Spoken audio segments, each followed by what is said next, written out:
Margaret Chen wiped down the same counter for the third time that morning, her weathered hands moving in practiced circles across the stainless steel surface. At 52, she had been managing the cafeteria at Riverside Community College for nearly 15 years. Students barely noticed her as they grabbed their coffee and rushed to classes. To them, she was just another face behind the food service counter, invisible in the way that service workers often become to busy people. What none of them knew was that Margaret had spent 12 years in the Chinese military before immigrating to America. She had trained in hand-to-hand combat, weapons handling, and tactical response, but those days felt like a lifetime ago. Now her biggest concerns were keeping the soup warm and making sure the salad bar stayed fresh. The morning started like any other Tuesday. Margaret arrived at 5:30 to begin prep work. She unlocked the heavy metal doors to the cafeteria kitchen and flipped on the fluorescent lights. The familiar hum of refrigerators and the smell of industrial cleaning supplies greeted her. She tied her hair back in a neat bun and pulled on her apron, ready for another ordinary day. By 7:15, her small team of 3 part-time workers had arrived. There was Jenny, a college student who worked mornings to pay for textbooks. Kevin, a retired mechanic who liked staying busy. And Rosa, a single mother who appreciated the flexible schedule. They worked well together, falling into their usual rhythm of preparing breakfast items and setting up the serving stations. The first wave of students arrived around 8, grabbing quick breakfast sandwiches and large cups of coffee before their morning classes. Margaret smiled and made small talk, asking about upcoming exams and weekend plans. She genuinely cared about these young people, even though most didn't know her name. Around 9:30, Margaret noticed something unusual. 3 men in dark suits had entered the cafeteria but weren't buying food. They stood near the entrance, scanning the room with the kind of focused attention that made her military instincts twitch. Their posture was too rigid, their eyes too alert. They were clearly not students or faculty. She continued her work but kept watching them from her peripheral vision. One of them spoke into a small device attached to his collar. The second man walked slowly around the perimeter of the dining area, his hand resting suspiciously close to his jacket. The third remained by the door, blocking the main exit. Margaret's stomach tightened. She had seen this kind of coordinated positioning before, during her military days. These weren't campus security guards or maintenance workers. Their movements were too precise, too professional. They were positioned like a tactical team preparing for an operation. She caught Jenny's attention and quietly asked her to go to the storage room to count inventory. When Kevin approached with questions about the lunch menu, she sent him to check supplies in the back freezer. Rosa was already in the dish room, safely out of the main area. Without causing alarm, Margaret had managed to get her staff away from whatever was about to happen. The 3 men had been joined by 2 more, all maintaining their positions around the cafeteria. A few students sat at scattered tables completely unaware of the tension building around them. They typed on laptops, read textbooks, and chatted quietly, oblivious to the danger. Margaret's hands moved automatically as she wiped down surfaces and restocked napkin dispensers, but her mind was racing. Every instinct told her that something violent was about to unfold. The men's body language, their positioning, their constant communication through earpieces, it all pointed to a coordinated attack.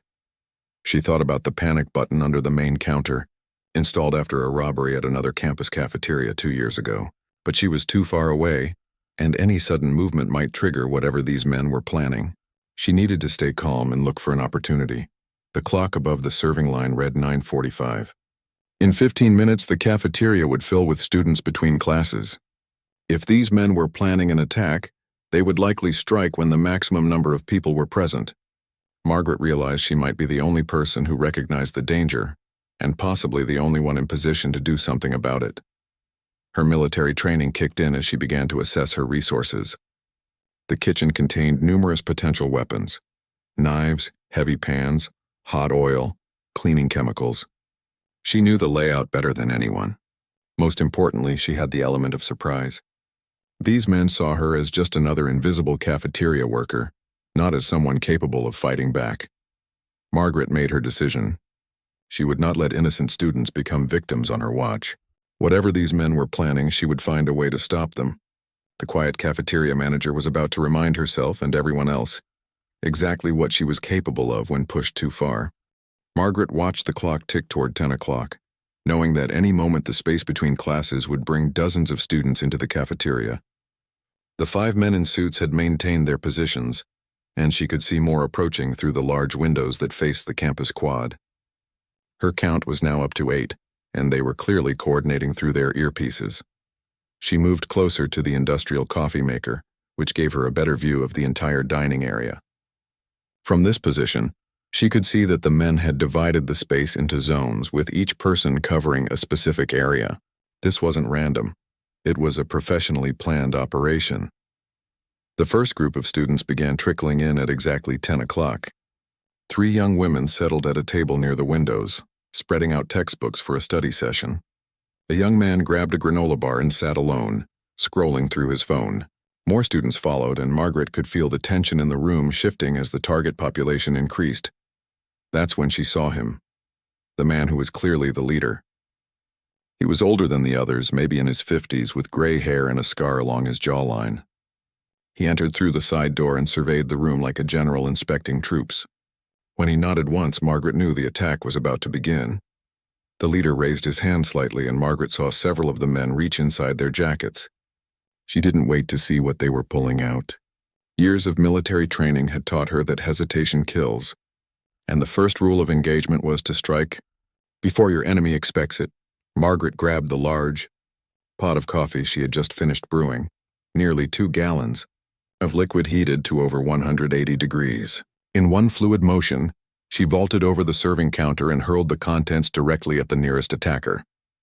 The man screamed as the scalding coffee hit his face and chest. He dropped the gun he had been pulling from his holster and stumbled backward, clawing at his burned skin. The other men spun toward the unexpected threat, but Margaret was already moving. She snatched a tray from a nearby table and hurled it like a discus at the second nearest attacker. The heavy metal tray caught him in the temple, and he dropped instantly. Students began screaming and diving under tables, but Margaret couldn't worry about them now. She had to disable as many attackers as possible before they could regroup. The leader was shouting orders, but Margaret couldn't hear them over the chaos. She rolled behind an overturned table as bullets started flying. The sound of gunfire in the enclosed space was deafening, and she could hear glass shattering and students crying. From her cover, Margaret spotted a fire extinguisher mounted on the wall about 10 feet away. She calculated the distance and the positions of the shooters.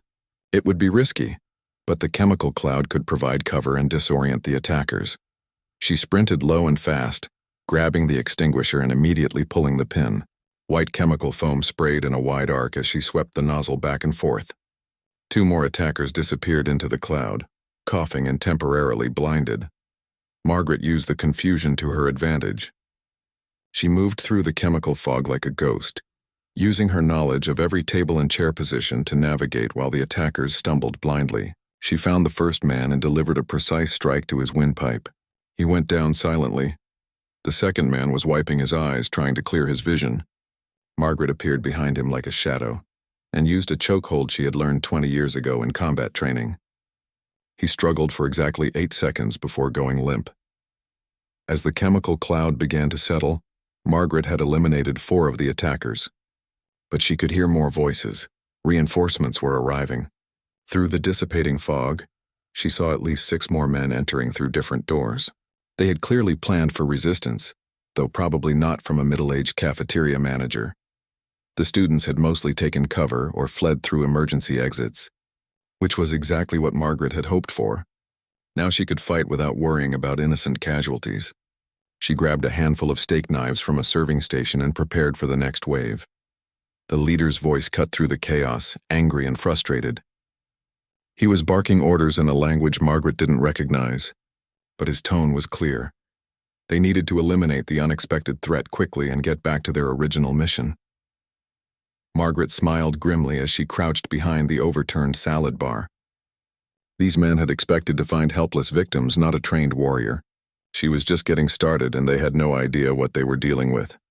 The kitchen doors swung open as more attackers poured in, but Margaret had already moved to her next position. She was fighting on her home turf now, in a space she knew better than anyone. Every pot, every utensil, every piece of equipment was a potential weapon in her hands. The real battle was just beginning. Margaret retreated into the kitchen as more attackers flooded the dining area. This was her domain, and she intended to use every advantage the familiar space could provide. The industrial kitchen was filled with potential weapons that these suited assassins would never expect. She quickly turned on all the gas burners on the main cooking station, creating an immediate hazard that would force the attackers to be more cautious. The smell of gas began filling the air, and Margaret knew that any gunfire near the stoves could trigger an explosion. It was dangerous for her too, but she was willing to take calculated risks that her enemies might not be. The first two men who followed her into the kitchen moved carefully, weapons drawn. They clearly had professional training, advancing in a coordinated pattern while covering each other's movements. But they didn't know the layout, and Margaret used that against them. She had positioned herself behind the large industrial dishwasher, which provided cover, while giving her access to the dish room where Rosa had been working. Margaret hoped. Her employee had escaped through the back exit, but she couldn't worry about that now. When the first attacker rounded the corner, Margaret was ready with a pot of boiling water from the pasta station. She threw it with deadly accuracy, and the man's screams echoed through the kitchen as he dropped his weapon and fell to his knees.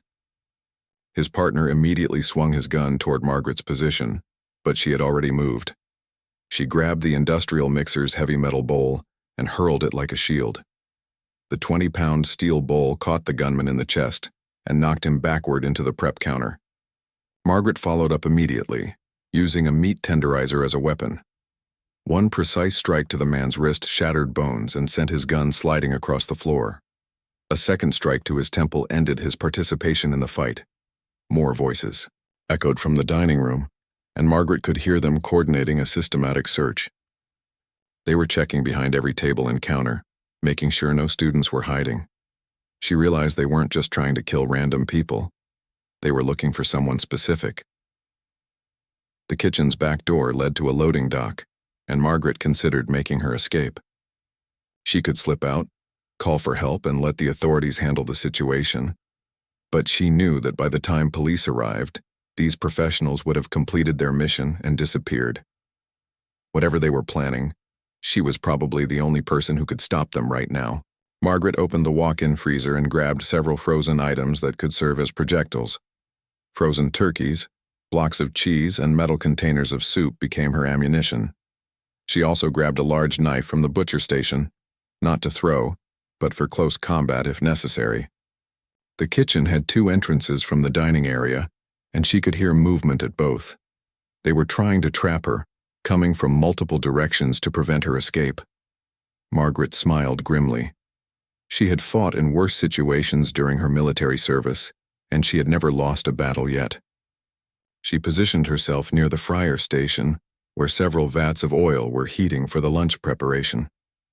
The oil was approaching 350 degrees, hot enough to cause devastating injuries. She turned the temperature higher and waited.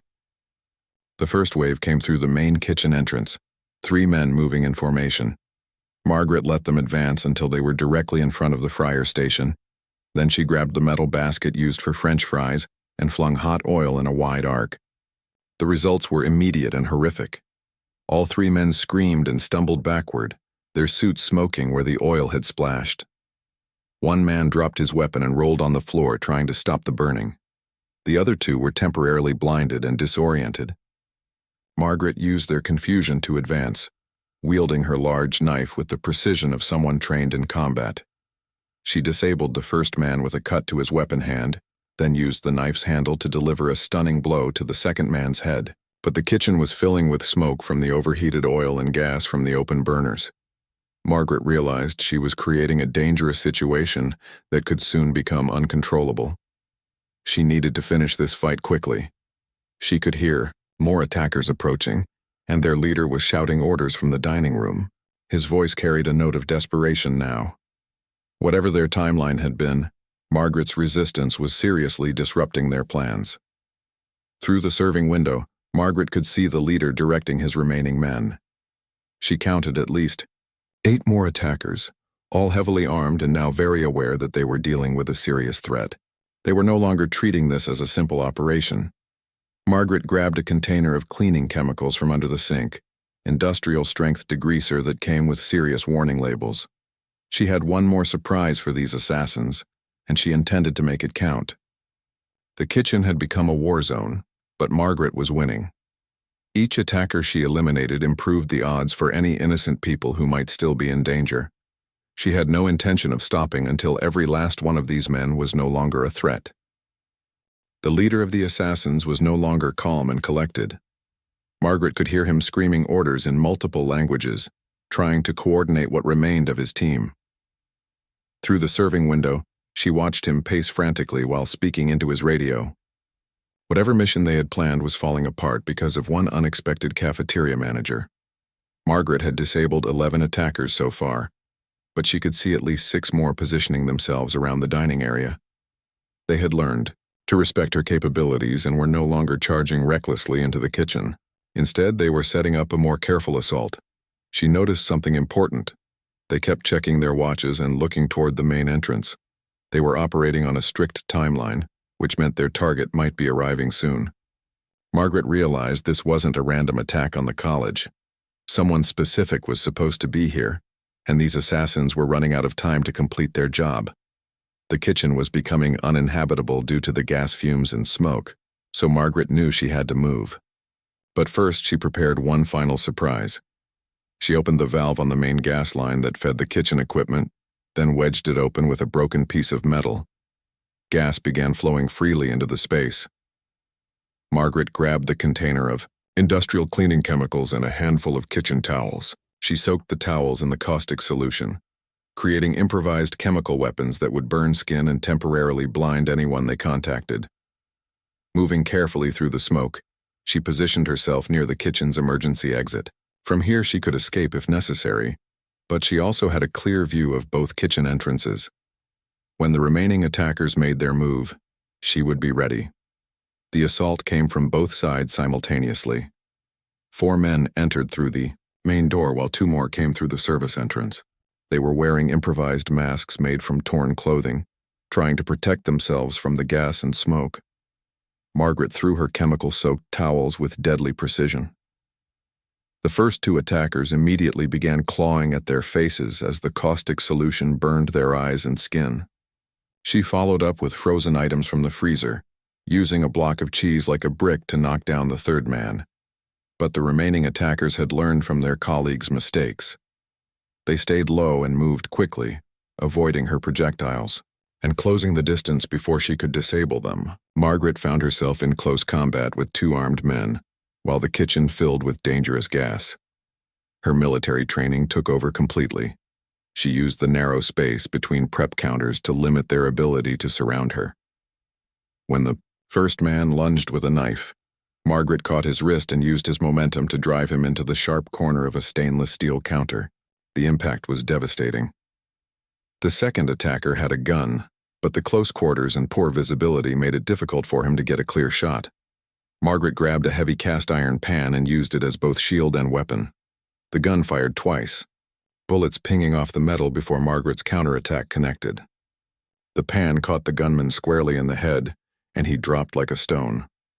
Margaret was breathing heavily now, and the gas fumes were making her dizzy. She had to get out of the kitchen before the situation became fatal for everyone. But as she moved toward the exit, she heard something that stopped her cold. A young woman's voice was calling for help from somewhere in the dining area. Someone was still trapped out there with the remaining attackers. Margaret couldn't leave knowing an innocent person was in danger. She wrapped a wet towel around her, face to filter the gas and smoke, then moved back toward the dining room. Through the serving window, she could see the leader holding a young college student at gunpoint. The girl was crying and shaking, clearly terrified. Margaret recognized her. It was Sarah Morrison, a sophomore who worked part-time in the college's administrative office. She often came to the cafeteria for lunch and always had a friendly smile for Margaret. Now she was being used as a human shield by desperate assassins. The leader was shouting into his radio again, but Margaret could tell from his body language that things were not going according to plan. His backup wasn't coming, or his timeline had collapsed, or both.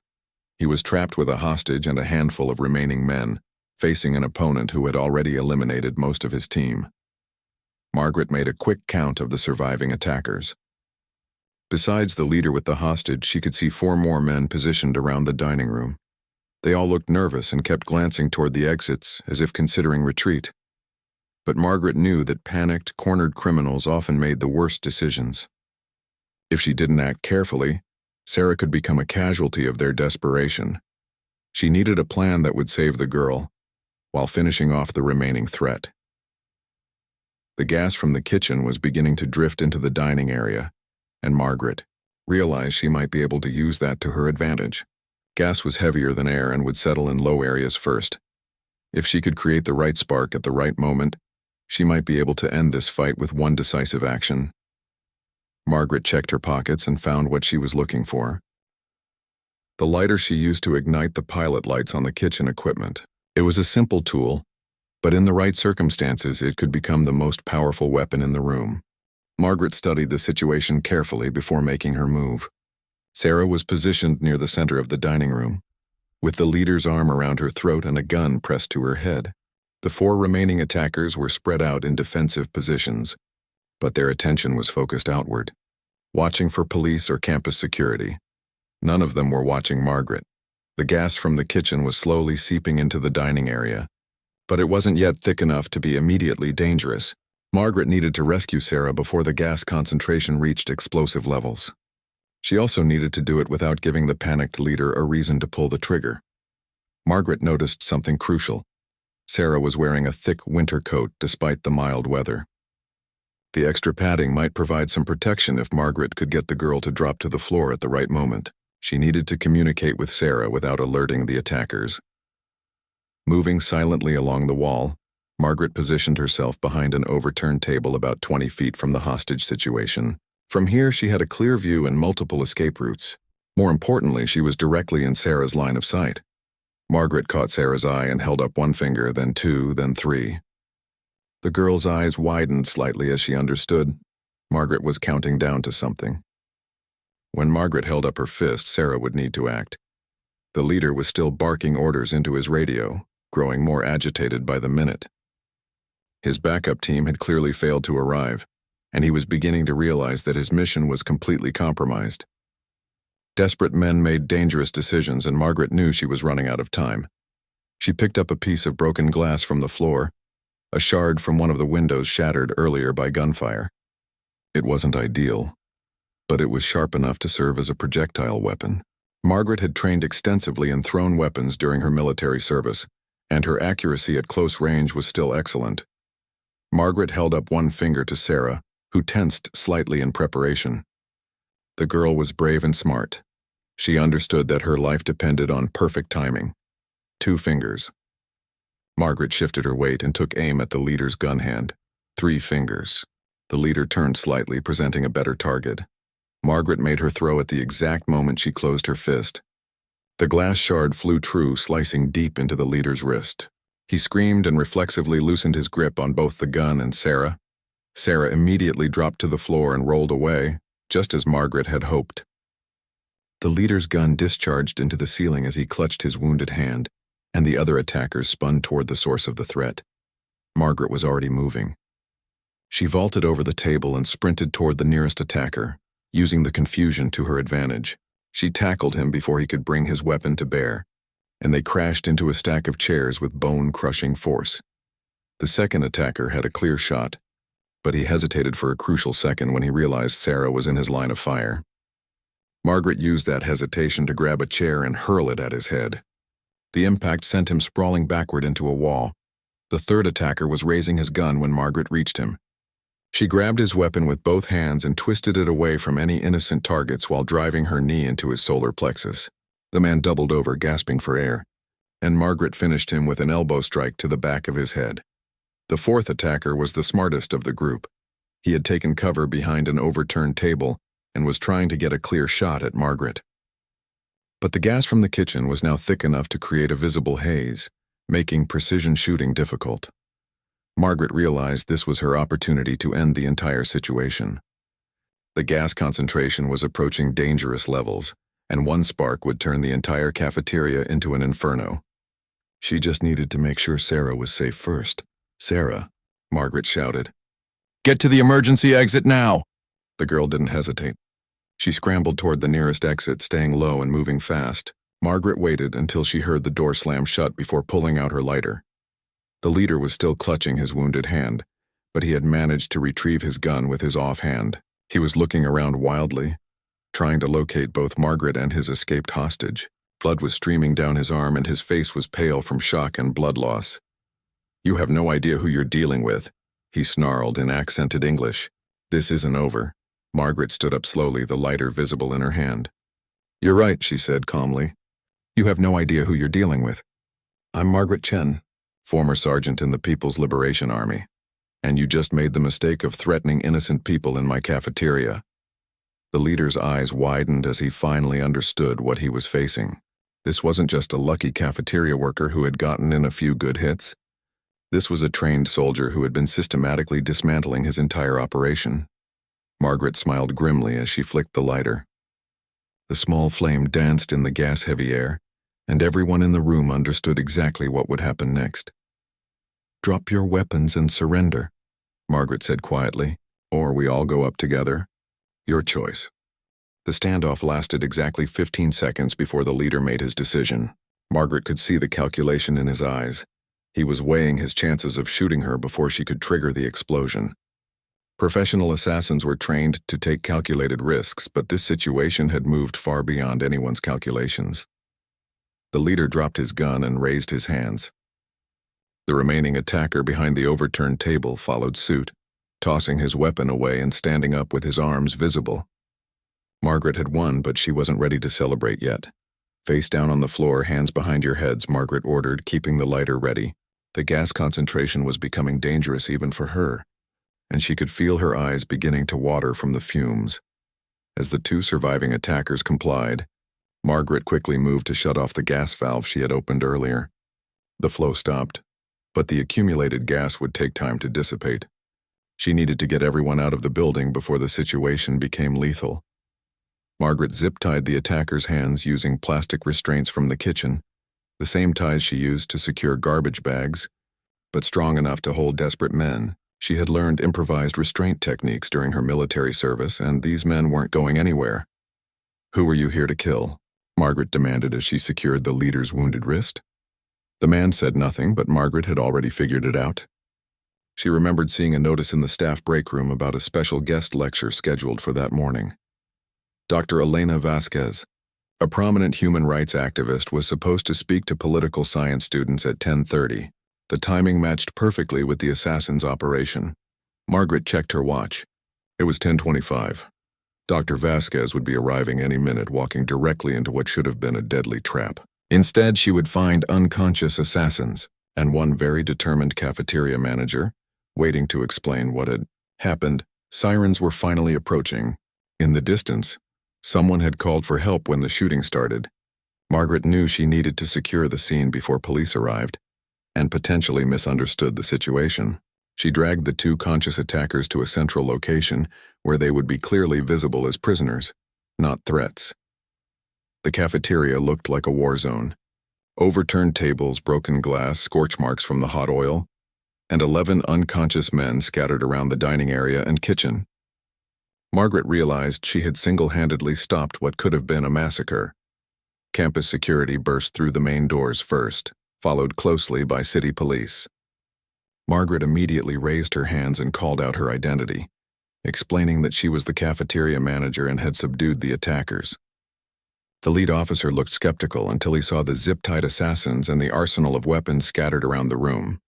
"Ma'am, I'm going to need you to explain exactly what happened here," the officer said, his hand still resting on his weapon. Margaret was about to respond when she saw Dr. Vasquez approaching the building with 2 graduate students. The human rights activist had no idea how close she had come to walking into an assassination attempt. "Officer, that woman in the red coat is the target," Margaret said urgently. "These men were here to kill her. You need to get her to safety immediately." The police officer looked where Margaret was pointing, then back at the scene of destruction around them. The pieces were starting to come together in his mind. A professional hit squad had been sent to eliminate a prominent activist, and somehow a cafeteria manager had stopped them cold. As more emergency responders arrived, Margaret found herself sitting in the back of an ambulance while a paramedic checked her for injuries. She had cuts on her hands from broken glass, burns on her arms from hot oil splatter, and she was dizzy from gas inhalation. But she was alive, and more importantly, so was everyone else. Detective Rodriguez approached with a notepad and a confused expression. "Mrs. Chen, I need to understand how one person managed to disable 13 armed assassins." Margaret looked at the chaos around her, the overturned cafeteria where she had spent 15 peaceful years, serving students and faculty. Tomorrow, if the building was safe, she would be back to wiping down counters and restocking napkin dispensers. But today she had remembered exactly who she used to be. "Detective," she said quietly, "I used to be someone else before I came to America. Someone these men should have researched more carefully before they picked my cafeteria for their operation." Through the ambulance windows, Margaret could see Dr. Vasquez being escorted to safety by federal agents who had just arrived on scene. The woman was alive because Margaret had been in the right place at the right time with the right skills. Jenny, Kevin, and Rosa had all been located safely. They had escaped through back exits when the shooting started, just as Margaret had hoped. Her team was safe, the students were safe, and the target was safe. The unconscious assassins were being loaded into ambulances under police guard. Margaret had fought them with kitchen equipment and military training, but she had defeated them with something more important: the determination to protect innocent people no matter the cost. 3 weeks later, Margaret stood in the rebuilt cafeteria, watching students flow through the serving line as if nothing had ever happened. The college had worked around the clock to repair the damage and reopen the dining facility. New windows, fresh paint, and modern equipment had restored the space, but Margaret would never see it the same way again. The investigation had revealed the full scope of the assassination plot. Dr. Elena Vasquez had been targeted by an international criminal organization because of her work exposing human trafficking networks. The 13 assassins were part of a sophisticated operation that had been planned for months. Intelligence agencies from 3 countries were now involved in tracking down the people who had hired them. Margaret had become an overnight celebrity, though she tried to avoid the attention. News crews had camped outside her apartment for days, wanting to interview the cafeteria warrior who had single-handedly stopped a professional hit squad. She had given one brief statement to the local news, explaining that she had simply done what anyone would do to protect innocent people. The college had offered her a promotion to head of campus security, with a substantial salary increase. Margaret had politely declined. She liked her job in the cafeteria, liked taking care of students, and had no desire to return to a world of violence and tactical planning. She had proven to herself that her skills were still sharp, but she preferred using them to defend rather than attack. Dr. Vasquez had visited Margaret personally to thank her. The human rights activist was a small, intense woman who spoke with passion about justice and protecting the vulnerable. She told Margaret that her work would continue, and that knowing there were people like Margaret in the world gave her courage to keep fighting. The students had gradually returned to their normal routines, though many now greeted Margaret by name and made a point of thanking her for their safety. She had gone from being invisible to being the most recognized person on campus. Jenny, Kevin, and Rosa had all returned to work, though they looked at their boss with new respect and occasional awe. Federal agents had questioned Margaret extensively about her military background and combat training. They were impressed by her tactical thinking and suggested she might be interested in consulting work with law enforcement agencies. Margaret had declined those offers as well. She had served her country in the military and served her community by stopping the assassins. That was enough for one lifetime. The trial of the captured assassins was scheduled for the following year. Margaret would be the star witness, testifying about everything she had observed and done during the attack.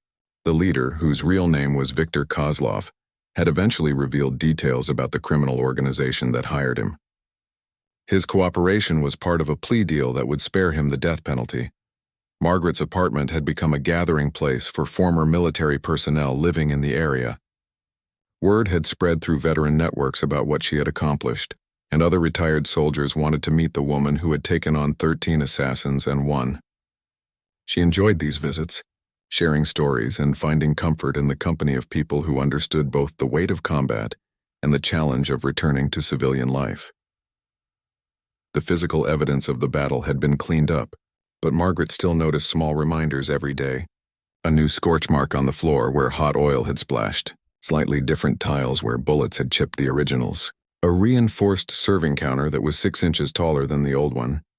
These details were invisible to everyone else, but they reminded Margaret of the 15 minutes that had changed. Everything. The college had installed a new security system with panic buttons throughout the building and direct communication with local police. Margaret had consulted on the improvements, helping administrators understand how quickly a normal situation could become deadly. Her recommendations were practical and based on hard experience rather than theoretical training.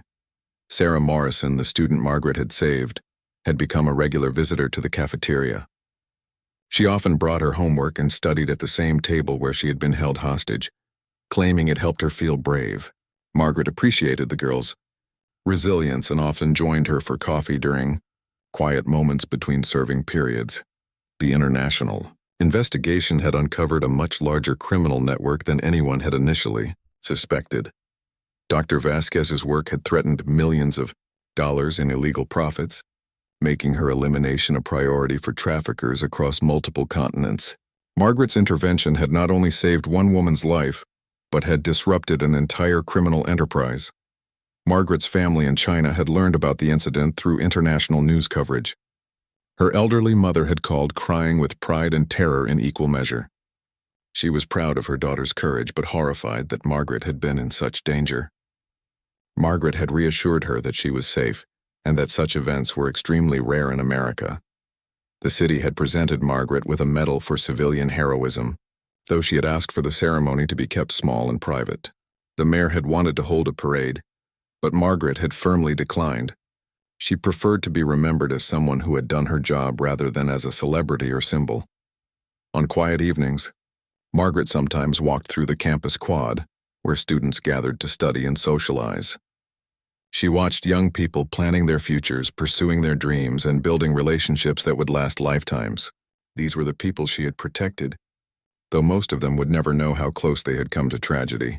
The psychological counselor provided by the college had helped Margaret process the aftermath of the violence. While she had no regrets about her actions, returning to normal life after such intense combat required adjustment. The counselor had been surprised by Margaret's resilience and quick recovery, not understanding that military training included preparation for exactly these kinds of transitions. As Margaret locked up the cafeteria on a quiet Tuesday evening, she reflected on how much her life had changed while staying exactly the same. She still arrived at 5:30 each morning, still prepared meals with care, and still looked forward to greeting students with a smile. But now she also knew that if danger ever threatened her workplace again, she was ready to defend it with everything she had. The campus was peaceful as Margaret walked to her car. Students were heading to evening classes or gathering in dormitories. The normal rhythm of academic life continued, undisturbed by thoughts of assassins or international conspiracies. Margaret had helped ensure that this peaceful normalcy could continue, and that was exactly the reward she wanted. Tomorrow would bring another ordinary day in the cafeteria. Margaret would serve coffee, restock the salad bar, and chat with students about their weekend plans. She would be the same invisible, caring woman she had always been, but now she knew, and her community knew, that ordinary people could accomplish extraordinary things when protecting others became necessary. The quiet cafeteria manager had reminded everyone, including herself, that heroes often hide in plain sight, waiting for the moment when their unique skills and unwavering courage are needed most.